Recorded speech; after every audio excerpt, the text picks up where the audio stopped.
Hasta acá vamos bien, supongo. Supongo. ¿Sí? Súper.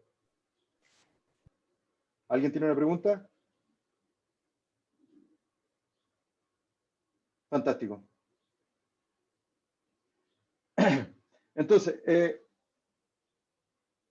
a partir de estos aminoácidos, como les decía, de estos 20 aminoácidos, lo que ahora nosotros podemos hacer es formar estos polímeros que son las proteínas, ¿sí? Y lo primero que hay que recordar, ¿cierto?, es que esta, como les decía, es una reacción de polimerización que en el fondo lo que hace es unir a través de un enlace covalente este grupo carboxilo con este grupo amino del aminoácido subsecuente, ¿cierto? Y a través de la liberación de agua, ¿cierto? Hay una hidrólisis acá, si se fijan. Lo que ocurre acá es la formación de una función que ustedes también vieron. ¿Alguien me puede responder qué función es esa? ¿Cómo se llama esta función orgánica? Amida. ¿Quién dijo eso? No lo vi. Son muchos. ¿Quién lo dijo? Yo. Francisco. Eso, muy bien, Francisco. Es una amida, ¿cierto? Y esto, bueno, recuérdenlo porque hay gente, y con el profesor Antonelli hemos tenido discusiones con otros profesores que le confieren propiedades como sobrenaturales al enlace peptídico y definen el enlace peptídico como tal, como es. ¿Qué función orgánica? Es un enlace peptídico. No, el enlace peptídico es una amida. Eso es lo que estamos formando. Mientras yo les estoy hablando, mientras ustedes están hablando, si estamos recuperando proteínas, bueno, yo ya no, porque estoy un poquito más viejo que ustedes, pero ustedes cuando están sintetizando proteínas, eso es lo que estamos haciendo pura amida en nuestros ribosomas, ¿cierto? Eso es lo que estamos haciendo. Y como buena reacción de polimerización, esta es una reacción que no es favorable, si se fijan, por eso está esa flechita de equilibrio, se fijan que es más chiquitita hacia está desplazada esta reacción hacia los monómeros, ¿sí? Tiene sentido, ¿no? O sea, acá en el fondo los microestados son más, ¿cierto? La entropía, el factor entrópico es mayor, ¿cierto? Por lo tanto, yo necesito trabajo, pum, para hacer esto, ¿cierto?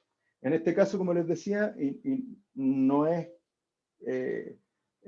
no es fin de este curso, pero si ustedes, porque probablemente lo vieron en biología celular, pero si quieren lo vemos de un punto de vista químico en la siguiente sesión, si quieren vemos un poquito cómo se traduce a nivel químico una proteína, ¿sí? Pero lo importante acá es que para que nos hagamos el esquema, ¿cierto? Desde el punto de vista bioquímico, lo que está ocurriendo cuando a ti te contaron la película del ribosoma y la traducción, ¿cierto? Lo que están ocurriendo, en el fondo lo que está haciendo el ribosoma está haciendo trabajo y está juntando, está formando, está ayudando a formar este enlace peptídico, ¿cierto? A través, si ustedes recuerdan, de un ataque nucleofílico en el fondo, ¿cierto? Entre lo que es grupo carboxilo, perdón, esta amina, perdón, sobre este grupo carboxilo, ¿cierto? Y como les decía, en el fondo lo que se va a formar es una cadena que debería ser, entre comillas, lineal, donde van a estar conectados a través de, o sea, todos van a estar, entre comillas, en línea, los carbonos alfa, ¿cierto? Conectados a través de estas amidas formadas entre sus carboxilos y el grupo amino del aminoácido siguiente, ¿no? Y algo que es importante que ustedes tengan en consideración es que los radicales, todos estos grupos, ya sea polares, polares cargados, polares no cargados, polares ácidos, básicos, o perdón, positivo o negativo, ¿cierto? O hidrofóbicos, todos van hacia afuera, ¿se fijan? Van hacia afuera, ¿cierto? No hay formación de enlace peptídico a través de las cadenas, ¿cierto? ¿Qué características adquiere este famoso enlace peptídico? Esto es sumamente interesante y esto es bien choro desde el punto de vista químico. Como ustedes recordarán, el oxígeno acá tiene 1, 2, perdón. 1, 2, 1, 2, ¿cierto? Tiene 4 electrones por acá, ¿cierto? Y más encima este tipo debería por acá tener otros 2, ¿no? ¿Cierto? Lo que hace este oxígeno y este nitrógeno, lo que permiten es de localizar estos electrones. Y en el fondo lo que hacen, en el fondo lo que se genera es esta suerte de momento. Y lo que permite en el fondo es que este par de electrones resuene entre este nitrógeno y este oxígeno, ¿sí? Que está acá representado en sus nubes electrónicas, ¿cierto? Aquí está el par de electrones y aquí está el par de electrones del doble enlace. ¿Y qué es lo que ocurre cuando se localiza este tipo? ¿Cierto? En el fondo se establece una estructura resonante. Y como buena estructura resonante, este es como un pseudo doble enlace. ¿Se fijan? Ahí está la estructura mesomérica, ¿cierto? Es decir, la estructura donde está compartiendo los electrones. ¿Qué efecto tiene? Y esto para pensarlo desde el punto de vista de la estructura de las proteínas. Como este enlace peptídico tiene un comportamiento de un doble enlace o un pseudo doble enlace, lo que hace como buen doble enlace tiene una geometría plana, ¿sí? Por lo tanto, lo que va a ocurrir es que en el fondo acá, en el punto del doble enlace, no puede existir rotación, ¿cierto? Estos enlaces ya no rotan, ¿sí? Solo van a rotar a través de sus carbonos alfa, ¿sí? Y eso es lo que hace que en el fondo, a través, por ejemplo, acá tú tienes carbono alfa, y aquí está el carboxilo, el ex carboxilo, ¿cierto? Que ahora es el carbonilo y el grupo amina, ¿cierto? Esto ya no rota, y acá en el fondo aquí es donde se va a establecer la rotación. Y esto obviamente puede tener una configuración trans o cis, ¿cierto? Siendo obviamente la más estable la trans porque hay un mayor distanciamiento de los grupos radicales, si se fijan, ¿no? Ahora, el mismo hecho de ser un pseudoenlace peptídico, si ustedes se fijan, este pseudo doble enlace, si se fijan, tiene los mismos comportamientos que nosotros veíamos cuando hablábamos de los dobles enlaces formales, ¿no?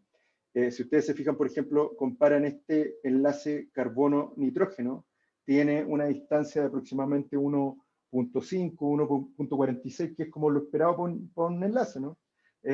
Armstrong estoy hablando, ¿sí? Sin embargo, este pseudo doble enlace, si se fijan, es más cortito.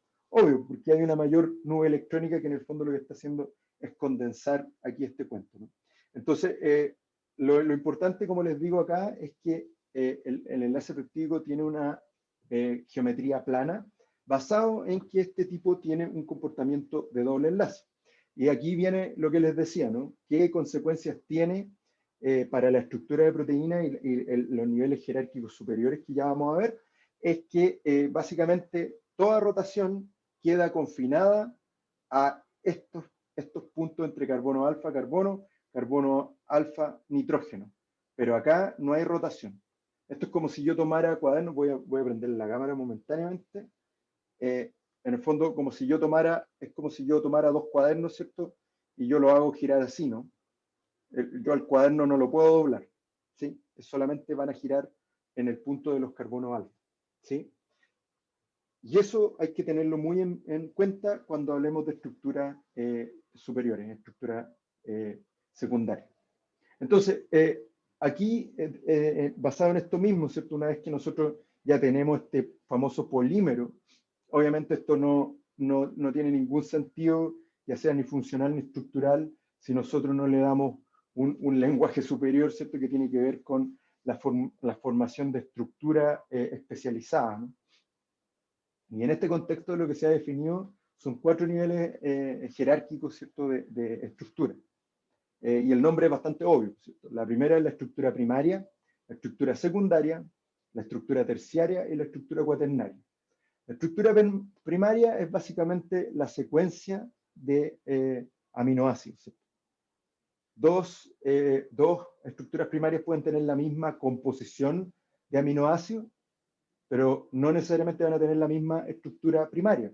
La estructura primaria es básicamente el orden en el cual están unidos los aminoácidos para formar este polímero. La estructura secundaria ya son organizaciones, conformaciones, organización espacial, ¿cierto? Estables, que son definidas y conservadas, ¿cierto? Y que ya vamos a ver en qué están definidas. Y ahí hay un ejemplo que ya vamos a discutir, que es la alfa hélice, ¿cierto? También la van a encontrar como la hélice 3,613, ¿cierto? Porque tiene 3,6, ahí vamos a ver, 3,6 aminoácidos por vuelta y 13 átomos por cada vuelta, ¿cierto? La estructura terciaria también es un nivel superior de conformación, es decir, distribución espacial de los átomos, ¿cierto? En el fondo es un tipo de supraestructura. Y hay algunos tipos de proteínas, no todas, ¿cierto?, que pueden llegar a una estructura cuaternaria, que implica interacción entre cadenas polipeptídicas, ¿cierto? Es decir, ensamblaje de subunidades, como dice ahí el mono, ¿no? ¿Sí? Entonces, en términos de la estructura primaria, como decíamos, la estructura primaria es básicamente la secuencia, ¿cierto? El orden en el cual yo tengo ordenado, ¿cierto?, valga la redundancia, los aminoácidos, ¿no? Y lo que hay que tener en cuenta es lo que les decía recién. Dos proteínas pueden tener la misma composición o muy similares, ¿cierto?, pero no necesariamente tienen la misma estructura primaria. Esto depende de cómo está conformado el polímero, ¿cierto? Y eso es lo que está ahí, ¿cierto? La estructura primaria, en el fondo, es el orden, ¿cierto? Y es lo que va a determinar necesariamente los niveles superiores, ¿cierto? Y eso tiene que ver con las características, cómo están agrupadas las características, ¿cierto?, de los aminoácidos en esta secuencia, ¿cierto? Esta secuencia, en términos de estabilización, como ustedes ya se dan cuenta, por un lado está mantenida por los enlaces peptídicos, que básicamente son enlaces covalentes, ¿cierto? O sea, básicamente todos los enlaces covalentes son los que definen la estructura primaria. Eso es importante, ¿cierto? Y por todos los enlaces covalentes también acá se incluyen, si bien no están ordenados necesariamente secuencialmente, también se incluyen los puentes disulfuros, ¿sí? En este caso, como bien les decía, estos puentes disulfuros son enlaces covalentes, son enlaces covalentes que se forman a través de reacciones de oxidación de estos grupos sulfidrilos de las cisteínas, ¿no? ¿Sí? Por lo tanto, obviamente, si son en el fondo reacciones redox, son sensibles al estado redox, ¿cierto? Y esto es tremendamente importante en el tema de la regulación del estrés oxidativo, por ejemplo, que sufren distintos tejidos, como por ejemplo el hígado o incluso el cerebro, ¿cierto? Cuando, por ejemplo, hay enfermedades que son, sobre todo las que tienen naturaleza hiperinflamatoria, ¿cierto? O por ejemplo la enfermedad de Alzheimer, ¿cierto? Son enfermedades que inducen estrés oxidativo y obviamente uno de los blancos y que son obviamente importantes en términos de la estructura de las proteínas es efectivamente los puentes disulfuros, ¿cierto? ¿Sí? Y esto obviamente es importante, como les decía, en mantener la estructura primaria, y esto también por eso van considerados en este punto. En términos de la estructura primaria, obviamente, donde termina la estructura primaria, donde se corta en el fondo una cadena polipeptídica, es el límite del tamaño de la proteína, ¿no? Por lo menos de la subunidad, de una subunidad. Y si ustedes se fijan, aquí hay distintos, o sea, son ejemplos un poco exagerados, porque incluso falta, por ejemplo, proteínas más chicas, como por ejemplo la ubiquitina, que pesa, que son 76 aminoácidos, ¿sí? Pero básicamente lo que quiere decir esta tabla es que ustedes tienen estructuras primarias que tienen largos variables, ¿no? O sea, ustedes van a encontrar de distintos colores y sabores en términos del largo de las proteínas, ¿cierto? Cosas tan chicas como le digo, como la ubiquitina, que son 76 aminoácidos, hasta cosas tan grandes, por ejemplo, como la titina, ¿cierto?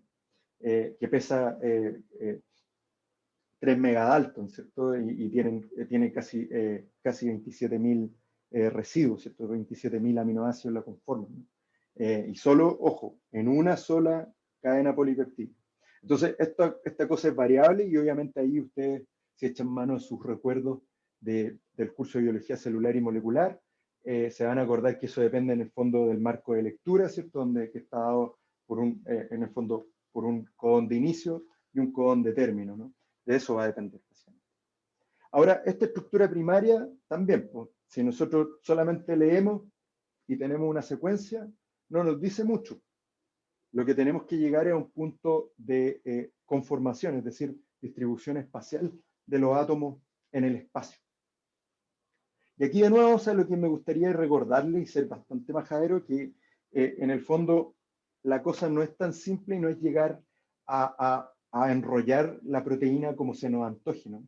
Y esto de nuevo, esto también pregunta de prueba. ¿Qué es lo que condiciona la flexibilidad de la cadena polipeptídica? Es básicamente lo que nos está limitando eso es el comportamiento de doble enlace del enlace peptídico, ¿cierto? Y eso es lo que hace que en el fondo se restrinjan ciertas posiciones, ciertas rotaciones en el enlace peptídico, ¿cierto? Además, obviamente, de ciertos grupos radicales que ustedes ya se podrán imaginar, dependiendo del tamaño o incluso la naturaleza ionizable o no ionizable, apolar o hidrofóbica, ¿cierto? Obviamente va a tener ciertas limitaciones, pero básicamente la restricción como dice ahí el título, la restricción de rotación del enlace peptídico, lo que va a hacer es favorecer y limitar ciertas conformaciones de la cadena peptídica, ¿cierto? Entonces, ¿qué cosas sí se nos permite para conformar como estructura secundaria? Y entendiéndonos, como dije anteriormente, como estructura secundaria, como secciones de una proteína que tienen una estructura estable y conservada. Por ejemplo, una de las típicas es la alfa hélices, las más comunes. Como les decía yo, también ustedes la van a encontrar como hélice 3.6, 3,6 Armstrong y 13 átomos, ¿cierto? Refiriéndonos a cuántos átomos por vuelta y cuántos residuos de aminoácidos son por vuelta. Esta es una hélice, como bien dice su nombre, ¿cierto? Que tiene, que es dextrógira, ¿sí? Si se fijan, está estabilizada acá por estas rayitas que en el fondo lo que están simbolizando son puentes de hidrógeno, ¿cierto? Son puentes de hidrógeno que se forman entre los oxígenos y los hidrógenos, por ejemplo, de los enlaces peptídicos que están cruzando, ¿cierto? Y además pueden ser estabilizados precisamente también por algunas interacciones débiles o interacciones de tipo, por ejemplo, también tipo puente de hidrógeno en las cadenas laterales. Pero la principal mantención, la principal fuente de estabilidad de esta estructura es la constitución de puentes de hidrógeno entre estas cadenas. Si yo lo miro, por ejemplo, desde arriba a esta hélice dextrógena, ¿cierto? Lo que nos vamos a dar cuenta es que en el fondo es como un tubito, es como estos cuchuflís, ¿cierto? Y siempre acordarse, siempre por favor acordarse, porque después hacemos preguntas y, o sea, si yo te digo hacia dónde van los radicales, los grupos en las cadenas laterales de los aminoácidos, y hay veces que la gente los dibuja hacia adentro y eso no da, ¿cierto? Tú te fijas acá. No es factible, ¿cierto? Los grupos laterales siempre van hacia afuera, ¿cierto? Donde aquí tú lo que tienes en el fondo es el aminoácido 1, 2, 3, 4, 5, 6, 7, si te fijas, ¿cierto? ¿Sí? Algo interesante es que cuando tú empiezas a estudiar, ahí está, ¿cierto? Aquí está en el fondo el marcado donde se forman los puentes de hidrógeno, ¿cierto? Entre los grupos carbonilo y el grupo amino que conforman los enlaces peptídicos, ¿cierto? De 1 cada 4 aminoácidos, ¿cierto? Por eso da la vuelta casi cada 4. En realidad puede ser entre 3 a 5, por eso se habla de 3,6, ¿cierto? Y algo interesante es que si tú, desde el punto de vista evolutivo, es que estas alfa hélices generalmente son, lo que se encuentran es que es algo bien interesante, fantástico, porque se encuentran precisamente generalmente aminoácidos, por ejemplo, de grupos cargados en un extremo y grupos cargados negativamente en el otro, por ejemplo. Y generalmente estos están dados por, generalmente esto contribuye precisamente a la estabilización, o qué sé yo, de repente 1 cada 4 aminoácidos, por ejemplo, son, hay una glutamina, es decir, un polar cargado positivo, y después hay por ejemplo, perdón, una arginina, por ejemplo, una lisina, y por ejemplo un aspartato, ¿cierto? Y eso es lo que hace formar, por ejemplo, un puente salino, o incluso interacciones tipo puente de hidrógeno, ¿cierto? Es bien fantástico desde el punto de vista evolutivo, o qué sé yo, por ejemplo, una metionina y una valina que permite ciertas interacciones débiles que también tienden a estabilizar. ¿Sí? Si tú te fijas desde el punto de vista de qué tan probable es que tú encuentres los aminoácidos o cierto tipo de aminoácidos en, en la conformación de una alfa hélice, siendo azul más probable y rojo menos probable o casi nulo, lo que, si te das cuenta, los más probables generalmente son de tamaño pequeño, intermedio, ¿no? Alanina, leucina, ¿cierto? Y a medida que va creciendo esto o aumentando la carga es menos probable. Pero las que nunca se encuentran, recuerden acá, nunca se encuentran en una alfa hélice, son la glicina y la prolina. La glicina, porque recuerden ustedes que es la más chiquitita, y la prolina es porque en el fondo no tiene disponible su grupo, perdón, carboxilo, ¿cierto? En el fondo no puede rotar porque se forma un ciclo entre lo que es su radical y el grupo carboxilo, ¿cierto? Que está cerrando la prolina. Por lo tanto, esta es porque no es flexible, y esta es porque es muy flexible, provee mucha flexibilidad y perturba la conformación de esa estructura, ¿cierto? Por otro lado, otro tipo de estructura secundaria que tenemos es la estructura beta, ¿no? Y en el fondo esto es una forma de cadena polipeptídica extendida, ¿cierto? Donde si nosotros medimos entre estos quiebres, ¿cierto? Que están acá representados, ¿cierto? Estos quiebres bien interesantes, ¿cierto? Tienen una distancia aproximadamente de 7 Armstrong, ¿cierto? Y bueno, ustedes pueden encontrar algunas que son antiparalelas, es decir, estas se estabilizan por puente de hidrógeno entre las hebras paralelas, ¿cierto? Pero aquí ustedes pueden darse cuenta que hay unas antiparalelas, es decir, yo voy de acá de amino, carboxilo, ¿cierto? Y esas tienen una distancia de 7 Armstrong, ¿cierto? Que están acá, ¿cierto? Si yo me voy así, ¿cierto? Y como ustedes ven, están estabilizadas de nuevo. Como buena estructura secundaria, está estabilizada por puentes de hidrógeno, ¿cierto? Entre los carbonilos y los aminos de los enlaces peptídicos, ¿cierto? Que están en las cadenas paralelas, ¿cierto? O sea, que van al frente, ¿no? Y por otro lado tenemos otro tipo de estructura beta, que es la antiparalela, ¿cierto? Que esta tipa es un poquito más apretada, esta tiene 6,5. Da lo mismo, o sea, en el fondo andamos en el rango de 6,5, 7 Armstrong, ¿cierto? Pero lo importante es que en el fondo da la imagen de una estructura más bien plana, como ustedes ven acá, y como ven acá también en la visión lateral, ¿cierto? Esto obviamente tienen que estar conectados, ¿cierto? Y aquí estas hebras, tanto paralelas como antiparalela, se conectan precisamente ya sea por prolina o por glicina, ¿cierto? A través de lo que se conocen como los beta loops o los beta turns o los vuelta beta en el fondo, ¿cierto? Y aquí esto en el fondo precisamente es lo opuesto, porque acá la prolina, ahí está el ciclo que yo les decía, le da cierta rigidez para cerrar la cadena. En el fondo acá va una lámina beta, otra hebra beta, ¿cierto? Y aquí tenemos la glicina, que es lo opuesto, que aquí está muy flexible, ¿cierto? Y que también le permite dar esas vueltas, ¿no? Entonces esto es lo que permite la conformación de ciertos motivos, es decir, sumatorias, por llamarlo así, de estructuras secundarias.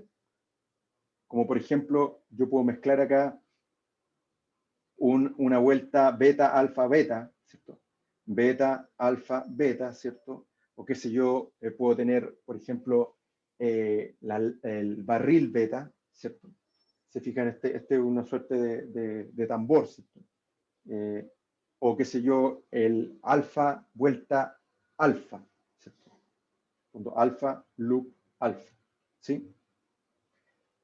Un caso raro o especial, por llamarlo así, de estructura secundaria es la estructura del colágeno, ¿cierto? Que tiene una hélice bastante particular. Esta es una hélice que es, en el fondo es dextrógira, pero en el fondo la estructura del colágeno son tres de estas hélices que se hacen como en un manojo levógiro, ¿cierto? Es decir, orientación hacia la izquierda. Pero el tema acá es que si se fijan, esta es una hélice que es mucho más apretada que la alfa hélice. Yo les decía que la alfa hélice también se conoce como hélice 3.6, ¿no? O sea, es decir, casi 4 aminoácidos por vuelta. Esta no, esta es una hélice 3, ¿cierto? Una hélice 3. O sea, tiene 3 aminoácidos por vuelta. También es estabilizada por puente de hidrógeno, perdón. Y bueno, algo interesante es que básicamente está conformada por repeticiones. ¿Y repeticiones de qué? Glicina, cualquier aminoácido, que generalmente es lisina, prolina, hidroxiprolina, ¿cierto? Y esto n veces. Entonces esto es una repetición. Si se fijan acá, justo las que estaban prohibidas en la otra, aquí son las que son preponderantes. Y obviamente estos manojos, como les decía, forman estos triples enganches, ¿cierto? Que están acá. Y lo que forman acá son particularmente importantes en formar la estructura de los haces, ¿cierto? Del colágeno, ¿no? Y obviamente esto tiene un interés biomédico porque obviamente acá este es precisamente la falla en la formación de la estructura del colágeno. ¿Ustedes recuerdan? Esta enfermedad, creo que le decían enfermedad del marinero, ¿cierto? El escorbuto, que se dieron cuenta en un barco, de hecho, que la gente empezaba a perder los dientes, ¿cierto? Debilidad muscular, etcétera, ¿cierto? Esto tenía que ver con deficiencia en la dieta de vitamina C y por lo cual no se puede formar la hidroxiprolina porque para la vitamina C es importante la enzima lisiloxidasa, ¿cierto? Que usa precisamente como cofactor esta vitamina, ¿no?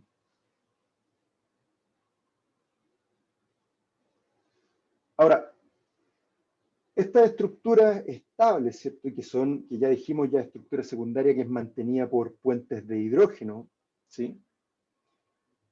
Pueden adoptar una estructura superior que es la estructura terciaria, ¿cierto? Que aquí es básicamente para muchas proteínas es el nivel jerárquico superior, el nivel jerárquico final, ¿cierto? Esta es la estructura final de una proteína para algunas de ellas, ¿sí? Esta estructura, como ustedes ven, este en el caso de la mioglobina, ¿no? Este es un ejemplo clásico, donde tienen ustedes aquí todas las cadenas, el grupo, la región amino terminal, el carboxilo terminal, ¿cierto? Está conformada por muchas alfa hélices, ¿cierto? Y algunas vueltas loop, perdón, loop beta, perdón.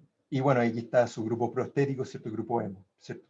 Pero básicamente, como ustedes ven, está en este nivel, ya aparte de estas estructuras secundarias como son las alfa hélices, pueden haber regiones hipervariables y que son regiones intrínsecamente llamadas, que se llaman intrínsecamente desordenadas, que particularmente son suertes de loop, que se mueven, que son bastante dinámicos, ¿cierto? Y flexibles, pero que de todas maneras tienen un papel importante en lo que es la regulación de estas proteínas y también en la mantención de la estructura.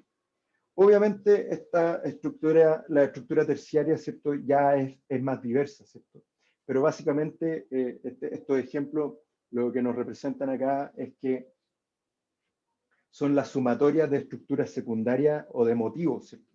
Como ustedes ven acá, en el fondo de la mioglobina, yo les decía, aquí tenemos un par de loops, pero está mayoritariamente conformada por alfa hélices, ¿cierto? En cambio, por ejemplo, esta proteína que une ácidos grasos, lo que es básicamente como una suerte de barril beta, ¿cierto? Un motivo barril beta, y que está conectado por sus loop beta y una alfa hélice. Y bueno, obviamente el hecho de tener estas proteínas en estructuras secundarias ya, obviamente lo que permite es que existan ciertas estructuras que son bastante estables, ¿cierto? Que son pliegues especializados y que son conservados, que son los llamados dominios, ¿sí? Los dominios, si se fijan, son en el fondo de nuevo sumatorias de estructuras secundarias, pero tienen la peculiaridad es que se pliegan independientemente, ¿sí? Es decir, esto es como una suerte de Lego. Ustedes van a encontrar muchos, el mismo dominio en muchas familias de proteínas, ¿sí? Y algunos ejemplos de eso, por ejemplo, por ponerle acá algunos, está el dominio de la tirosina quinasa, que se llama SH1, ¿sí? Que es un dominio que, como les decía, en este caso se conforma mayoritariamente por alfa hélices, ¿cierto? Se pliega independientemente en la proteína y cuya función es precisamente unir ATP. Para eso le sirve a estas quinasas, ¿sí? O por ejemplo está el dominio SH2, que es súper importante en las funciones de interacción proteína-proteína, particularmente reconociendo un péptido, los péptidos fosforilados en residuos de tirosina, ¿no? Si se fijan acá, tenemos una cosa más bien mezclada, donde hay una alfa hélice y un par de láminas beta, ¿no?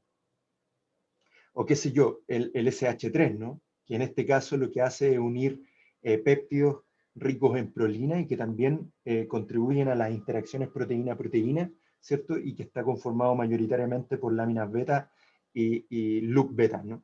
¿Sí? Obviamente estos tipos le dan una propiedad modular a la estructura de las proteínas. Como ustedes ven acá, aquí hay un ejemplo de distintas proteínas que vienen de distintas familias de proteínas. Si ustedes se fijan, esto es lo que les decía antes, distintas proteínas como por ejemplo BAP, ¿cierto? O qué sé yo, GRB2, ¿cierto? Que es un adaptador.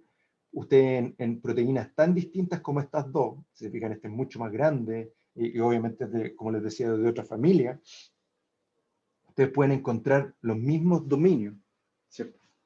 Y esto es lo que le da, de nuevo repito, una naturaleza modular, y la manera más fácil es como imaginarse como Lego, ¿cierto? Los dominios son los cuadritos, los cubitos de Lego, ¿cierto? Que les permiten a ustedes armar proteínas, ¿cierto? Dependiendo de en qué función se ha especializado, gracias a la evolución, ¿cierto? A través de la evolución, estas proteínas, ¿cierto? Y obviamente, bueno, esto es solamente un ejemplo. Esto, como les decía, son particularmente importantes. Esto para desempolvar un poquito de lo que ustedes vieron en transducción de señales, en su curso de biología celular. Son particularmente importantes en el reconocimiento de otras moléculas o en procesos de interacción proteína-proteína, ¿cierto? Tal vez ustedes recuerdan los efectos de los dominios SH2 en el receptor DGF, por ejemplo, o qué sé yo, estos dominios pH, ¿cierto? Que unen los dominios de homología plextrina, que unen precisamente PIP2, ¿cierto? Unen lípidos, ¿cierto? O por ejemplo, estos dominios que reconocen esta proteína pequeña que se llama 1433, que participa en distintos procesos, desde tráfico hasta modulación enzimática, ¿cierto? PDZ, etc. ¿Sí?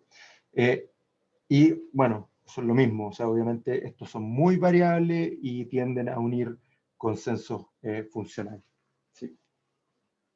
Ahora, en la mantención de esta estructura terciaria, a diferencia de los niveles anteriores, ¿cierto? La mantención, la estabilidad de esta estructura es un poquito más diversa, ¿sí? Por un lado, decíamos que la estructura primaria es mantenida por todos los enlaces covalentes que constituyen a una secuencia de aminoácidos, ¿cierto? Incluyendo los enlaces peptídicos y los puentes disulfos. Decíamos que las estructuras secundarias, alfa hélices, beta, láminas beta, por ejemplo, estaban estabilizadas por puentes de hidrógeno, ¿cierto? Esa es la principal manera de estabilizar. En el caso de la estructura terciaria, como les decía, la estabilidad de esta estructura está mediada por distintas fuentes, ¿cierto? Por un lado, esto tiene que ver con, en el establecimiento de puentes de hidrógeno. Pueden estar estabilizadas distintas regiones de las proteínas por puentes de hidrógeno, ¿cierto? Pero principalmente esto está dado por interacciones débiles, ¿cierto? Y esto tiene la gracia, como les decía cuando les contaba acerca de los aminoácidos, es que cuando tú examinas, por ejemplo, en una proteína globular, como en el caso de la mioglobina, y tú examinas la distribución de aminoácidos en función de su naturaleza, lo que te va a dar cuenta es que principalmente los aminoácidos polares, como por ejemplo los que están acá en verdecito, tienden a distribuirse hacia el exterior, ¿cierto? Es decir, en un entorno hidrofílico. Mientras que los apolares, ¿cierto? Tienden a estar, aquí están acá en azul, ¿cierto? O acá, por ejemplo, en los apolares, digamos ya aromáticos, ¿cierto? Están acá en rojo, ¿cierto? Están distribuidos en el core, en el centro, ¿cierto? Excluyéndose el agua. Eso tiene la ventaja, ¿cierto? Que el hecho de excluirse, eso genera que la proximidad de este tipo de aminoácidos, lo que tiene es que estén en el fondo formando interacciones débiles, ¿sí? Y eso contribuye a mantener la interacción proteína-proteína. O sea, perdón, de la estructura secundaria, ¿cierto? Y bueno, esto es tan diverso, ¿cierto? Como les decía, dado por la participación de interacciones débiles, o también puede estar mantenida precisamente por puente de hidrógeno, o incluso puente disulfuro, ¿no? Un ejemplo clásico de esto es el experimento de Amundsen, que ya vamos a ver, que tenemos tiempo, que tiene que ver con los procesos de denaturación y renaturación. Y bueno, y aquí esto es un poquito más de lo mismo, ¿cierto? Que es para darles ejemplo que esta cosa tiende a ser mucho más compleja, ¿cierto? O sea, hay puntos de formación de ácido de puentes disulfuro, hay alteraciones y formación de interacciones hidrofóbicas, obviamente están algunos puntos de coordinación metal y dipolos inducidos, dipolos formales, ¿cierto? Y finalmente, por ejemplo, pueden haber efectos de interacción electrostática o formación de puentes salinos, ¿no? ¿Cómo están? ¿Están muy cansados? Llevamos igual creo que una hora. No sé si quieren Recreo, parar un por poco. favor. Por favor, ya. Démonos 10 minutos, 15 minutos. ¿10 minutos? ¿Les parece? Fantástico. Ya, Fantástico. profe. A las 11, ¿eh? Fantástico. Gracias. Gracias. Profe, ¿le puedo hacer una pregunta o se la hago a la otra? Dale. Es que tengo una duda. Comúnmente, en el preuniversitario y todos estos lugares se pasa que la estructura terciaria de una proteína adquiere funcionalidad. Uh-huh. Pero ¿es posible o existen proteínas que sean de estructura primaria o secundaria que sean funcionales? No, pues. No. No, entonces sí o sí para ser funcional tiene que ser mínimo estructura terciaria. Sí, depende de la proteína, pues. O sea, hay proteínas, como te decía, que con una sola cadena polipeptídica ya adquieren conformación terciaria y por ende son funcionales, están en estructura nativa. ¿Sí? Claro, pero estructura secundaria no, o primaria no llega, ¿no? Ahora, por ejemplo, Ah, y ya, obviamente gracias. hay otras proteínas, como por ejemplo la hemoglobina, que para funcionar como tal, y como vamos a ver después cuando veamos alosterismo o incluso cooperatividad, eh, necesitan estar en estructura cuaternaria. ¿Sí? Eso. Súper. Ya, gracias. De nada.